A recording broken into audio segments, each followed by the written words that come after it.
السلام علیکم، میں ہوں آپ کا ہوسٹ عبدالرحمان. ہمارے ساتھ رانا عامر صاحب موجود ہیں جو کہ ایک سینئر جرنلسٹ بھی ہیں، سینئر کرائم رپورٹر بھی ہیں اور کالم نگار بھی ہیں. تو ہم ان سے جانیں گے کہ جو افغان مہاجرین جو ہیں جن کو نکالا جا رہا ہے، جو غیر قانونی طور پر پاکستان میں مقیم تھے، تو رانا صاحب کیا اپڈیٹس ہیں آپ کے پاس اس کے حوالے سے؟ جی بسم اللہ الرحمن الرحیم. بہت شکریہ آپ کا عبدالرحمان صاحب، آپ نے مجھے موقع دیا افغان مہاجرین کے حوالے سے. آپ کو میں بتاتا چلوں کہ جو 31 اکتوبر کی جو آخری ڈیڈ لائن دی گئی تھی، اس کے بعد پولیس کی طرف سے رات 12 بجے کے بعد، یعنی 31 اکتوبر کی رات 12 بجے پولیس کی جانب سے یہ کریک ڈاؤن جو ہے پورے ملک میں شروع ہو گیا. اور اس کی جو بڑی جو افغان جو رہائشی ہیں، جو شہری ہیں، انہیں نکالنے کا جو سلسلہ ہے وہ لاہور اور پنجاب کے مختلف علاقوں سے ہوا ہے، جس میں راولپنڈی ہے، سرگودا ہے اور اسلام آباد جو وفاقی دارالحکومت ہے، جہاں پر افغانیوں کی جو بڑی تعداد ٹھہری ہوئی تھی. اور اس حوالے سے ان کا کہنا ہے کہ جو ان کی تعداد ہے وہ پورے پاکستان میں 40 لاکھ کے قریب ہے. پولیس نے یہ ڈیٹا محکمہ داخلہ سے جو حاصل کیا تھا وہ تمام صوبوں کو جب فراہم کیا گیا، تو اس کے بعد یہ ایک مہینے سے تمام جو قومی ادارے ہیں وہ افغان غیر قانونی مہاجرین کو کہہ رہے تھے یہ ہمارا ملک چھوڑ دیں اور پاکستان سے فوری طور پر نکل جائے. مگر ڈیڈ لائن سے پہلے جو رضا کرانہ طور پر ہے وہ 60,000 کے قریب جو افغان شہری ہیں، انہوں نے نقل مکانی کی ہے، پاکستان چھوڑ کر اپنے پردیس یعنی افغانستان میں چلے گئے. اس کے بعد جو باقی ماندہ جو افغان شہری ہیں ان کو نکالنے کے لیے پولیس نے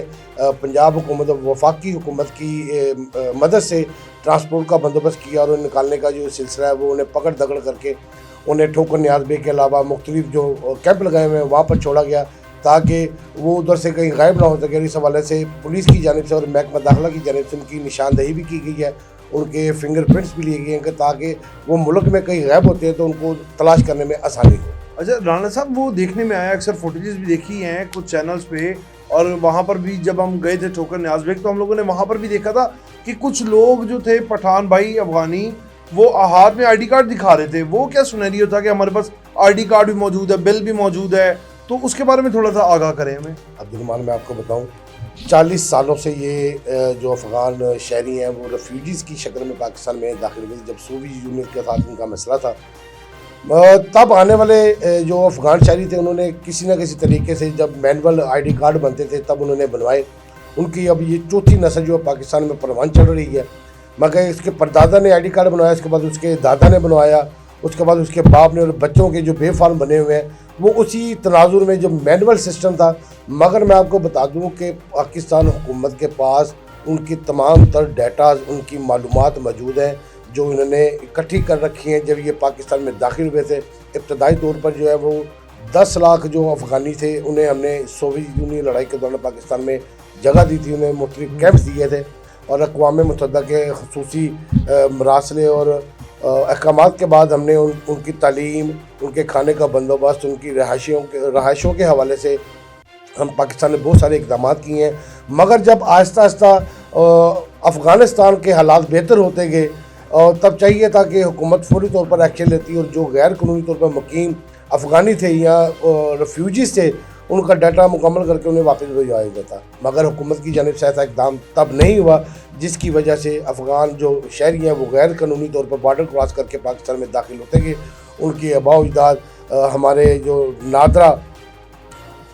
ڈپارٹمنٹ ہے اس کی مبینہ ملی بھگت سے، میں مبینہ ہی کہوں گا وہ اس لیے کہ ہمارے پاس کیونکہ اس کے دستاویزات نہیں ہیں، اور ایسا ہی کہا جائے کہ انہوں نے پیسے دے کے مینوش آئی ڈی کارڈ بنوایا. جس کے بعد جب یہ کمپیوٹرائز مشرف کے دور میں یہ سلسلہ شروع ہوا تو انہوں نے جو مینول آئی ڈی کارڈ تھے وہ کمپیوٹرائز کنورٹ کیے، اور اس کے بعد بہت سارے جو افغانی ہیں وہ پاکستان کے آئی ڈی کارڈ بننے کے بعد ان کے پاسپورٹ بنوا کر بیرون ملک بھی چلے گئے.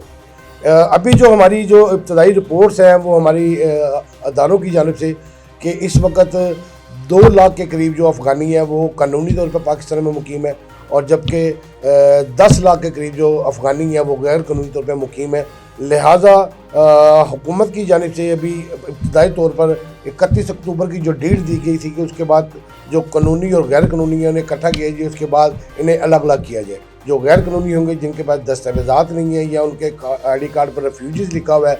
جو ہم نے شروع میں انہیں جاری کیے تھے، تو اس کے تناظر میں ہم نے ان کے ملک واپس بھجوائیں گے. اچھا رانا صاحب، یہ تو ہو گئے جو لوگ آپ نے بتایا جنہوں نے 30-40 سال پہلے آ کے اور باپ دادا ان کے آباء و اجداد نے آئی ڈی کارڈ بنا لیے جس طرح بھی حاصل کیے.